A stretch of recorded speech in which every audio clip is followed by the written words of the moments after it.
He found her slumped against a bus stop bench long after midnight, shoes soaked, head bowed, smelling of cheap wine and rain. He should have kept walking, but she looked cold, confused, and alone in a way he recognized too well. For his daughter's sake, he told himself, just one night. A couch, a blanket, nothing more.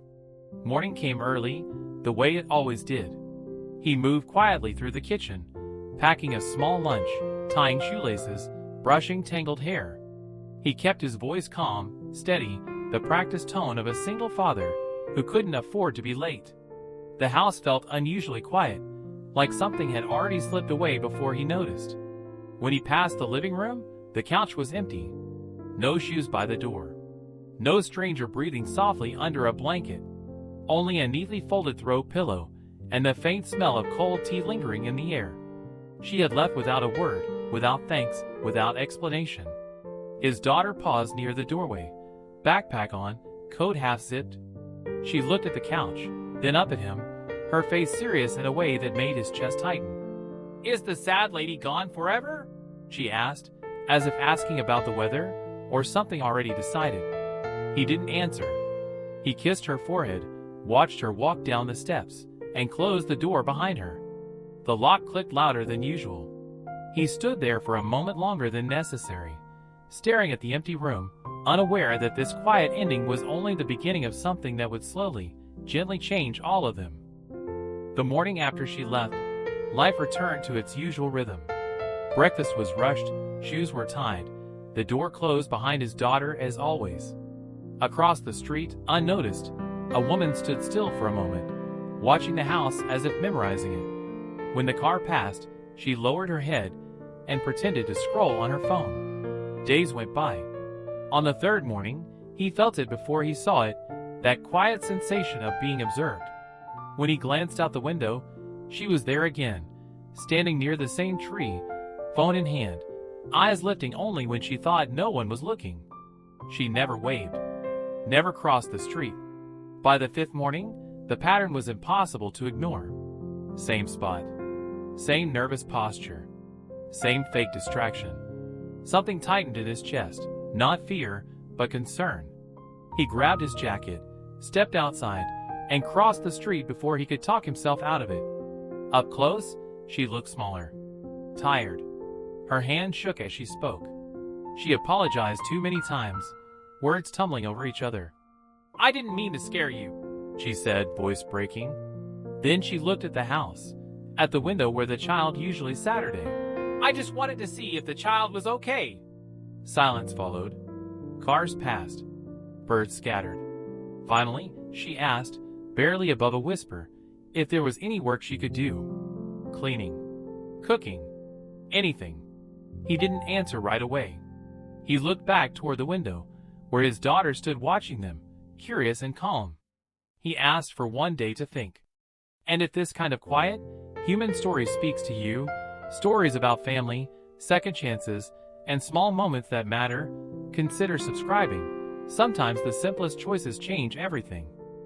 She arrived 20 minutes late on the first morning. The father was already seated at the small kitchen table, jacket on, lunchbox prepared, one hand resting near his wristwatch. He didn't tap it. He didn't sigh. He simply looked up when the door opened and met her eyes. She froze for half a second, clearly realizing she had failed the very first test. "I'm sorry," she said immediately. Her voice was low, rough from a sleepless night. She explained she hadn't slept well, that her mind wouldn't slow down, that she'd lost track of time. She didn't add excuses. She didn't ask for sympathy. She stood there, shoulders slightly hunched, waiting for whatever decision would come next. He listened without interrupting. Then he spoke plainly. Morning started at a fixed hour. Tasks were simple and specific. Kitchen, light cleaning, help with breakfast. And one rule that mattered more than the rest: no alcohol. Not in the house. Not on the job. Ever. He didn't raise his voice. He didn't soften it either. She nodded after each point, accepting every condition without a single argument. With time already tight, she moved quickly into the kitchen. No elaborate plans, no special recipes. She toasted bread, spread butter, sliced an apple into neat pieces, and poured milk into a chip mug. The kind of breakfast that took minutes, not effort. The kind that looked ordinary enough to be overlooked. The child sat down and studied the plate. Took a bite. Then another. Her face lit up in a way that surprised all three of them. "Can we have this again tomorrow?" she asked, crumbs on her fingers. The woman smiled, unsure if she was allowed to respond. The father said nothing, but something in his expression shifted. As they left for school, the routine felt slightly altered, though nothing was said aloud. The woman cleaned the kitchen carefully, wiping surfaces twice, stacking dishes evenly. She worked as if trying not to take up too much space, moving quietly, almost apologetically, through the rooms. Later that afternoon, she folded laundry exactly as shown. When unsure, she asked. When corrected, she adjusted immediately. There was no resistance, no defensiveness. Only focus. Only effort. The father noticed these things without commenting on them. When it was time for her to leave, she stood by the door, waiting. He paid her in cash, counted carefully. She thanked him once. No long goodbyes. No promises about tomorrow. She stepped outside, paused for a brief moment, then walked away down the street. That evening, the house returned to its usual quiet. Dinner was simple. Homework was done. The child asked, casually, if the woman would be back in the morning. The father answered that he wasn't sure yet. As he turned off the lights later that night, he found himself replaying the day, the lateness, the rules, the simple breakfast that somehow worked.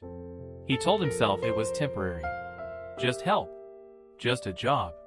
Still, he couldn't shake the feeling that something small had already shifted, and that tomorrow might test those boundaries far more than today ever did. The morning started like any other, until it didn't. As the father reached for the lunchbox on the counter, his daughter swung her arm too fast and knocked over her glass.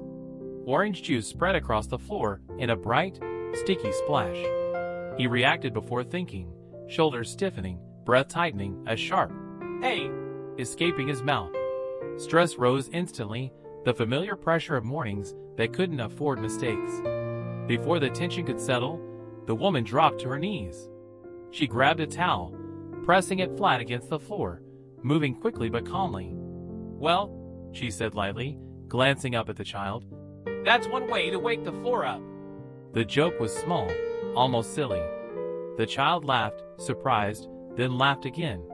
The father exhaled without realizing he'd been holding his breath. The rest of the morning smoothed itself out. Shoes went on. Backpacks were zipped.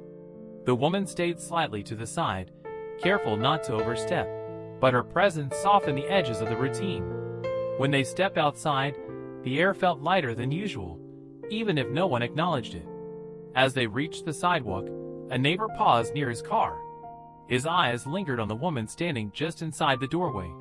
"Didn't know you had help now," he said, tone polite but pointed. The father nodded briefly, gave a short reply, and guided his daughter toward the street without slowing down. He felt the weight of the look even after they were gone.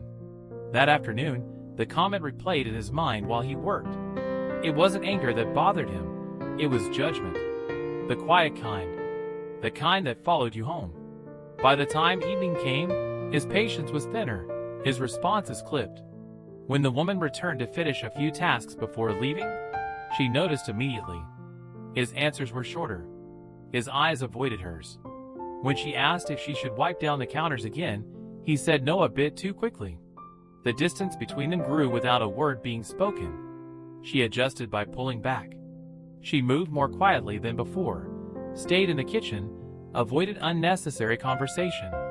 When she finished, she placed the cloth neatly by the sink and waited near the door, hands folded, eyes lowered. Respectful. Careful.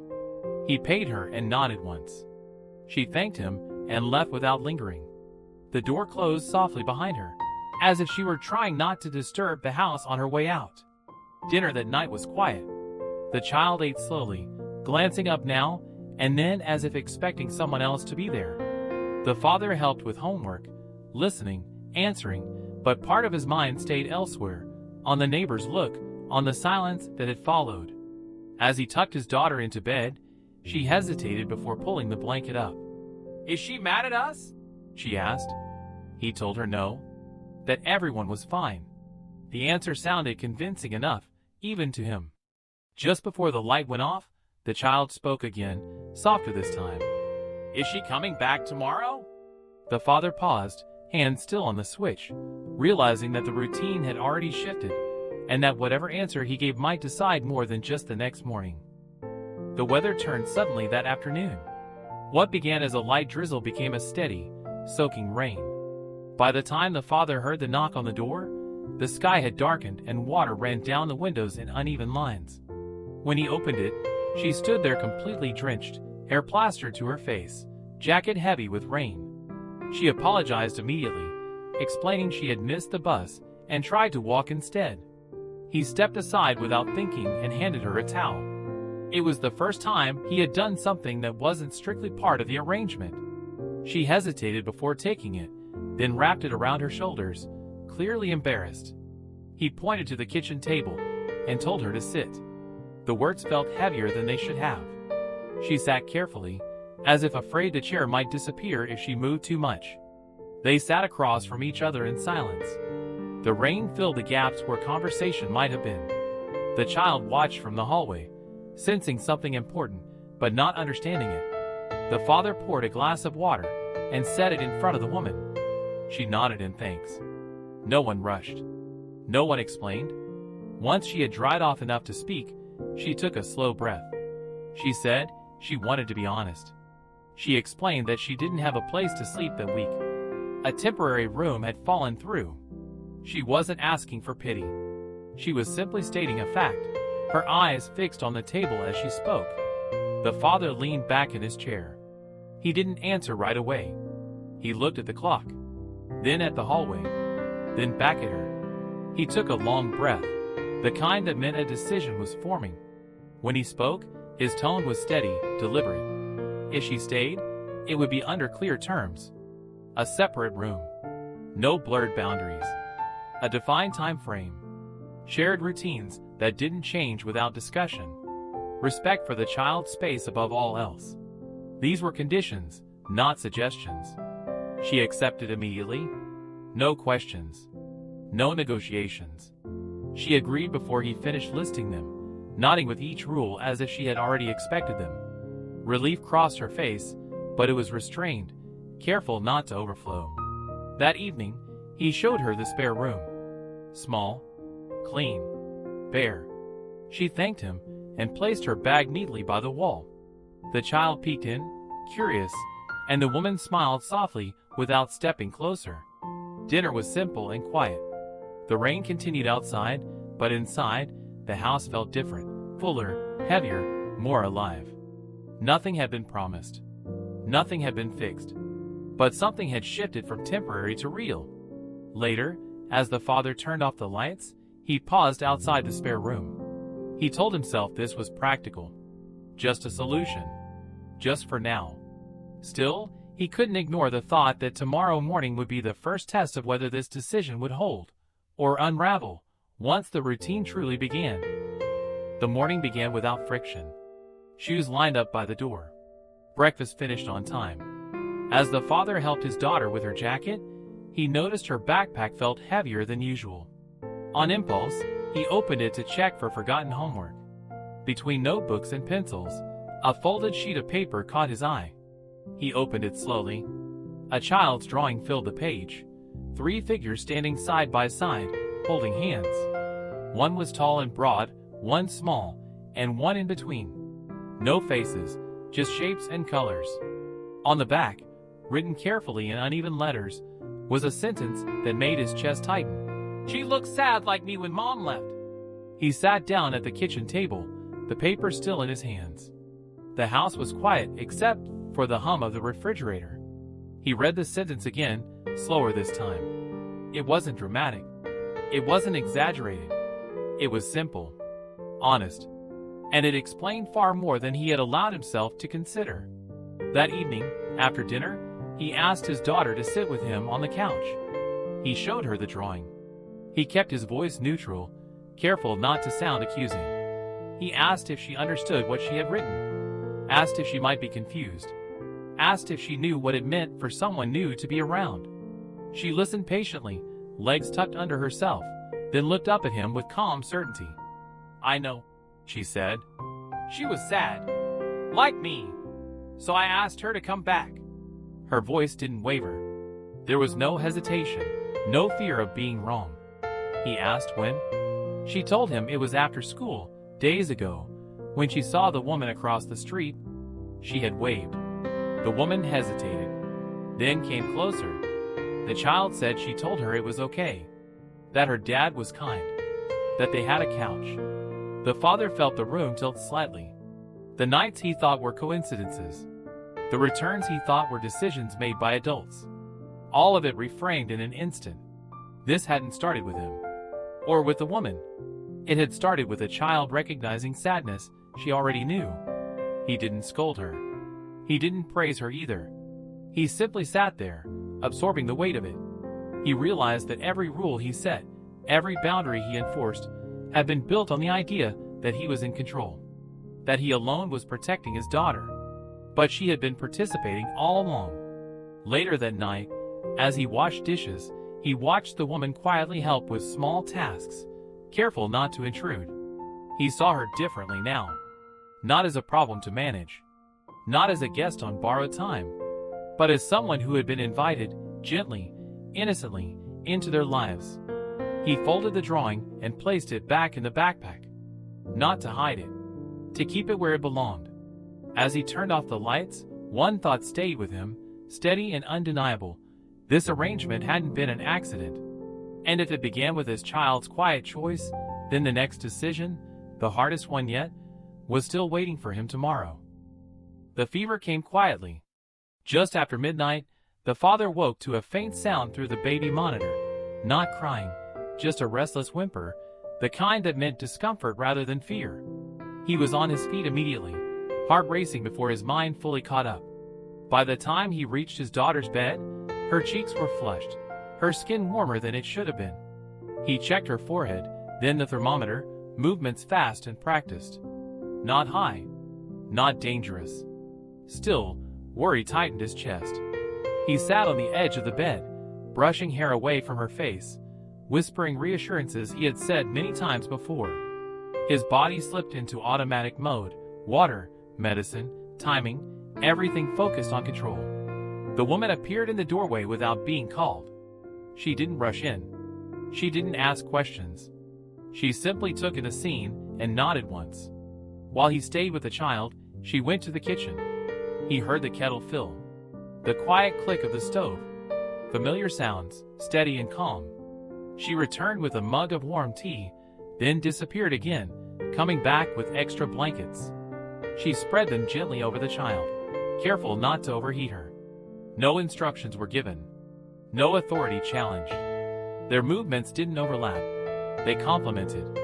They moved to the living room together, settling the child on the couch between them. The house was dim, lit only by a small lamp. Outside, the street was empty, the world reduced to this one quiet room. The child sipped the tea slowly, eyelids heavy, breathing evening out. Minutes passed. Then more. The father watched the clock without meaning to. He noticed when the child's breathing deepened, when the tension in her body released. The woman sat still, hands folded in her lap, eyes never leaving the child's face. The fever eased. Not dramatically, just enough. Enough to let the father's shoulders drop for the first time that night. He leaned back, exhaustion settling in now that urgency had passed. The woman noticed and placed the blanket higher around the child's shoulders.